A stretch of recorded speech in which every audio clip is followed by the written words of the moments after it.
Hello students, DC circuits में आज हम पढ़ने जा रहे हैं Kirchhoff current law. So I hope you are ready with your pen and paper. So without wasting much time let us start this video. अब ये जो किरचॉफ करंट लॉ है उसे किरचॉफ फर्स्ट लॉ के नाम से भी जाना जाता है। अब ये लॉ आखिर क्या है वो समझ लेते हैं। तो किरचॉफ करंट लॉ हमें ये बताता है कि जंक्शन के अंदर जितना करंट जाएगा उसके बराबर करंट बाहर निकलने वाला है। जैसे कि अगर हम ऐसा 3 वायर हमने लिए हैं, जंक्शन यानी क्या, ऐसा पॉइंट जहां पे 3 या 3 से ज्यादा वायर मीट करते हो उसे हम जंक्शन बोल देंगे। 3 या 3 से ज्यादा वायर जहां पे मीट करते हैं उसे जंक्शन बोल देते हैं।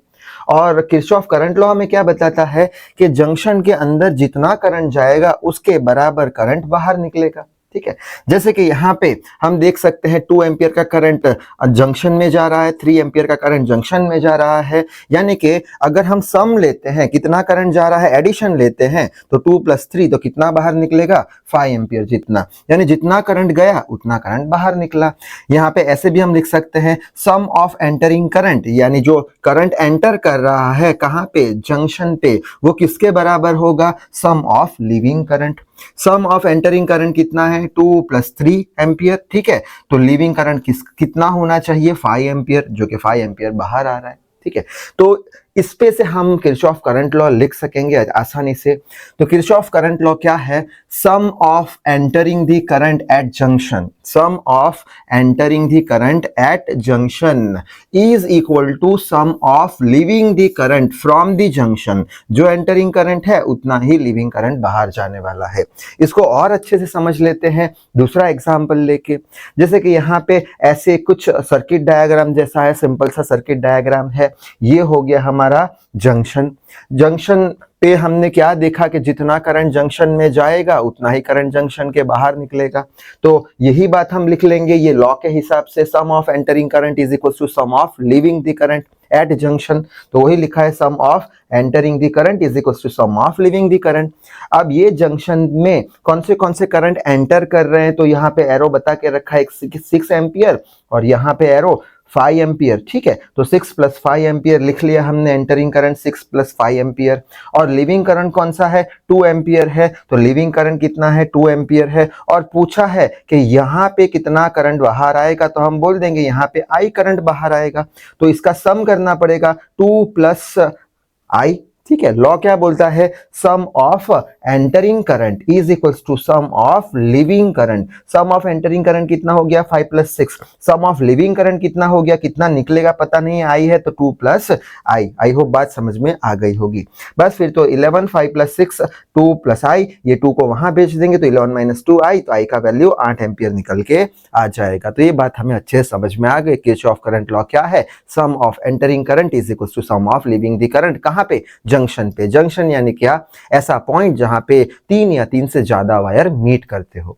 अब किताबों के अंदर ये लॉ कुछ इस तरीके से दिया जाता है कि summation of I is equals to 0, यानी सारे जो करंट्स है उसको अगर हम ऐड करते हैं, सारे करंट को, ये सारे करंट, ये करंट, ये करंट, ठीक है, ये करंट, सारे करंट को अगर हम ऐड करते हैं, कहां पे ऐड करना है, जंक्शन पे, एट जंक्शन, तब क्या होगा, उसका आंसर 0 होगा।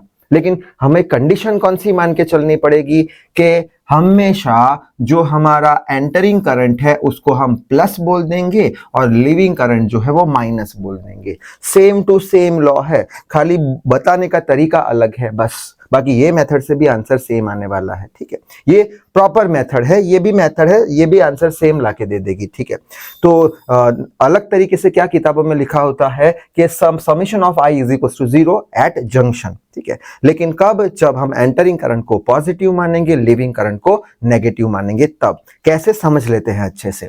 वापस से यही डायग्राम मैंने यहाँ पे बना के रखा है। 2 एम्पियर का करंट एंटर हुआ, 3 एम्पियर का करंट एंटर हुआ यहाँ पे, और पूछा है कि निकलेगा कितना। तो ये मेथड से भी सॉल्व कर सकते हैं, sum of entering current is equal to sum of leaving the current. या फिर ये जो हमें लॉ दिया है summation of I is equal to 0 at junction, तो वही लगा देंगे, summation of I is equal to 0 at junction, और इसका वैल्यू हमें पूछा है।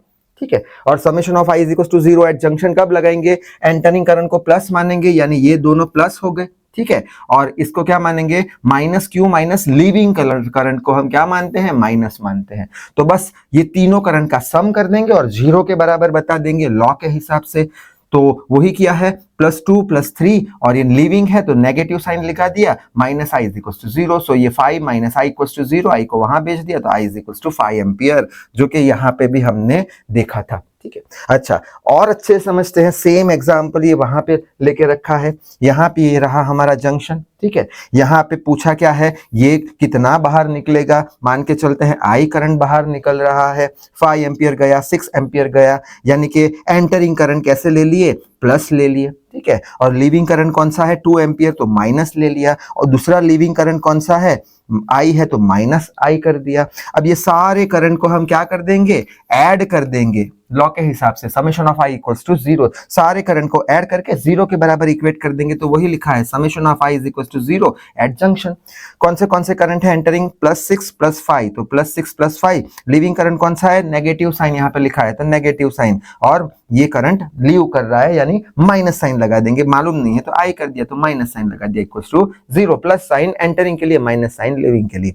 बस अब तो ये हो गया 5 + 6 11 -2 माइनस आई इक्वल्स टू 0, 11 - 2 8 हो गया, माइनस आई को वहां भेज दिया, आंसर आ गया 8 एम्पियर, जो कि सेम आंसर हमने यहाँ पे भी फाइंड किया था। तो ये था सिंपल सा किरचॉफ करंट लॉ। अब इसके नेक्स्ट वीडियो में हम देखेंगे किरचॉफ वोल्टेज लॉ, जिसे किरचॉफ सेकंड लॉ के नाम से भी जाना जाता है। तो इस वीडियो में बस इतना ही। Till then read hard, work hard. Thank you very much.